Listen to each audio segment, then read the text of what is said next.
Good morning. It is early enough. I got some waiting to do before I can do what I need to do. Got vehicles to move and setups and things to do. But I'm definitely getting started on that boat build today. So stay tuned. This is part one. We're going to start tearing things down, measuring and laying, framing and all that stuff. I'm going to try to get as much done as I can in this day. But it's already kind of choppy outside, as you can see. So I'm just going to do what I can while I can. Keep watching. I'm trying to be slightly in depth so that we're not, so people can get an understanding, because I had a hard time figuring out what I needed, what I'm going to have to do, what parts to use. I'm just doing research here, and here, and here, and here. So I'm going to see if I can try to squeeze it all together so you can find all that information here. I've been taking pictures of most of my stuff. I'll tell you about most of the stuff I'm using and where I got it from, and just keep your eyes out. Let's have a good time, see if we can get this done, see if it turns out right. Stay tuned.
cleaned it out, got the bolt tore down, cleaned it out, vacuumed it out, made sure everything was kind of clean and good. I'm noticing a few little weak spots in the seats where there were previous holes drilled for, I don't know what used to probably be a bench seat or some sort of wood seat, I'm not really sure, but there's various amounts of holes in the metal throughout, which I guess is fine. I can kind of, you know, get past that if I put a beam across the seats and just, you know, work with it that way.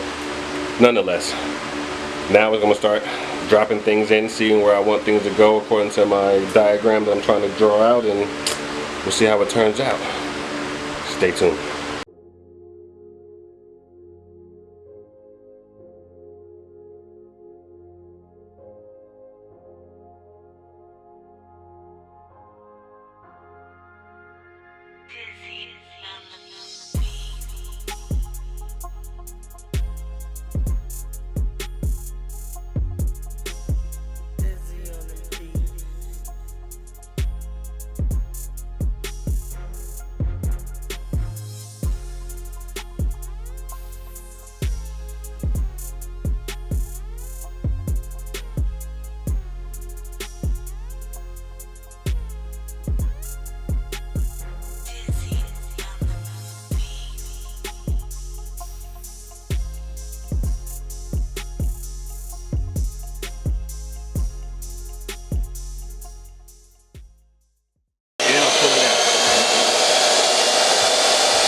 Well, you got it from here. Alright, appreciate it.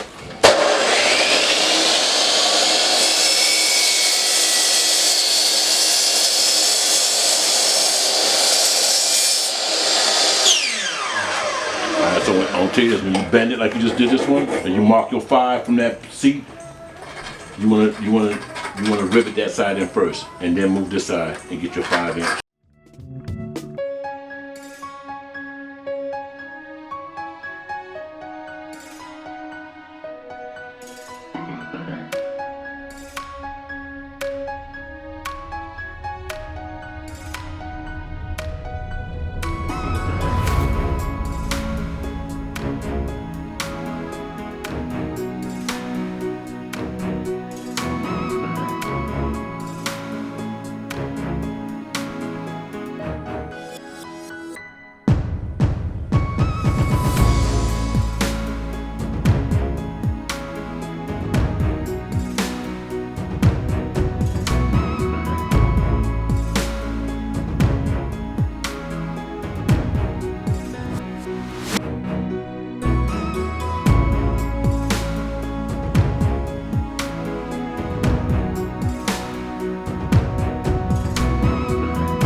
Alright, well, we have been at this for hours now. It is officially 5 o'clock in the afternoon.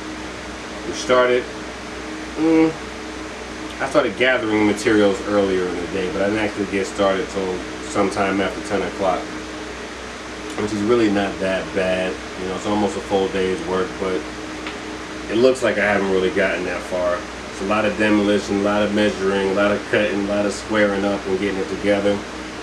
And you know, currently I got my 2 buckets here recessed in, looking pretty good. I got them doubled on this side and doubled on the inside and riveted together in the center, riveted at all the ends to keep everybody in place. The only issue I seem to be having right now is that I'm going to need some sort of downforce, something that keeps me from putting too much pressure down. But again, the board might be able to help with that once I get an actual board up. So right now I'm working on squaring off the live well container and getting the bracket set up for it before I start cutting it down and, you know, welding and molding everything to the panels of the boat. But we're getting there. It's just seriously taking way longer than I thought it would. So we're on our way. Stay tuned.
All right, good morning. It's officially the next day. It took a really long time to get to where I needed to get to last night, and I'm going to show you what I got so far because it took a while to figure out what I want to do, how I want to do it, how to get it in there properly, how to still maintain some sort of stability. It was a lot, so bear with me. Let me explain something real quick. Here's where we ended up at.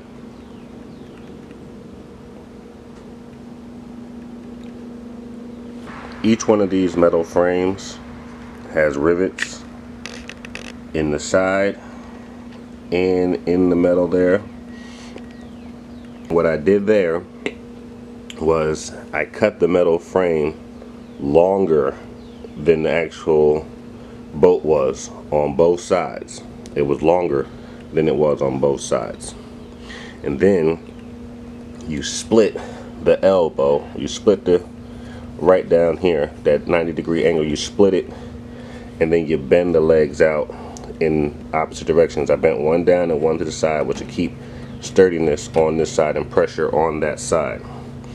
You know, I just ran regular connections for when I started putting the buckets and things in here, so I have all my holes cut out.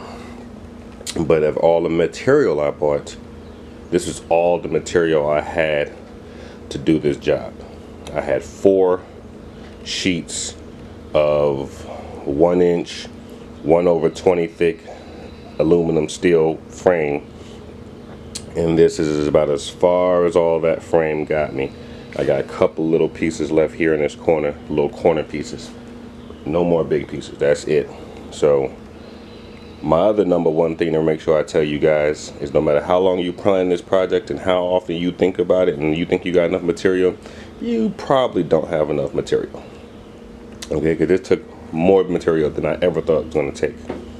So here, only in the cross sections, across here, here, and across here, of course, Only in those cross sections is it doubled. It goes bolted into the hole, into the side of the bolt, and they're sealed with sealant, water marine sealant, and they're riveted there. Okay, and there's a double on each side. There's one L on this side, one L on that side. So that's where most of my metal went, to doubling up for stability. So when I first messed with this thing, everything was bending. As you can kind of see here, this one's a little bent, a little weird, because when I first put it together, I had put some pressure on it to see what it was going to do, and that mother lover folded. So I doubled the bars, I riveted the bars together, and then in certain places like here, like right across the middle, because what you'll learn about metal and aluminum is that the longer the shaft is, the more it'll bend in the middle. So small short pieces, like these small short pieces, they'll be able to hold more weight than the long piece at that same, you know, of that same thickness. So, I mean, that's just simple science. And so here, like for instance on this one, I have it doubled up. So that one is really strong. But these ones here on the side, they're still flexible, which is fine because those are just simply there to hold these recesses. So I'm gonna give you a small example of what I'm sticking in these holes. This is a 15 by 10 by 8 container, 3-gallon heavy tote. Would be big enough to hold fish and tackle boxes and various things like that. And that box goes in there like that.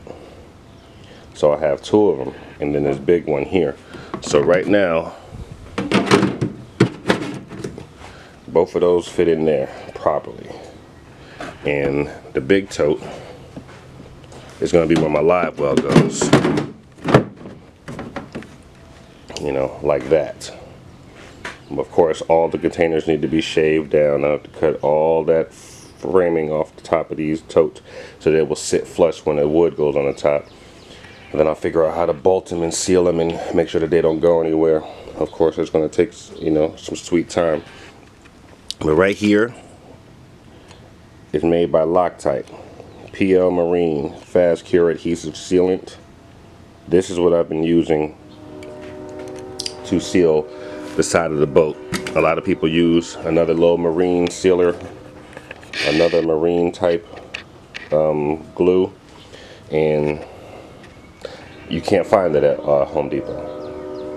You can find it at Home Depot online if I was going to order it, but walking around the store you can't find it. So this is the best thing I could find at Home Depot while actually in Home Depot. And I looked it up online to make sure it was one of the best things you can use, and it was. And this is the only version of marine sealer I was able to find at my local store. So I've been using it, and it doesn't seem depressing at all. So it seems to work out just fine. The rest of it is just going to be a lot of measuring and cutting. I use a simple table saw to cut everything, and like I said, everything came out pretty good. So today's a supply run day because I'm completely out of metal. I still have to run a strip from here to here to build my little side wall, and I still have to do the entire back section the same way I did this section. So I need metal, I need carpet, I need wood, I need another tote, I need a few things. So all in all, I need to make another store run. So I gotta head to Home Depot. I'll either take you with me, or I'll see you when I get back to the boat. Stay tuned.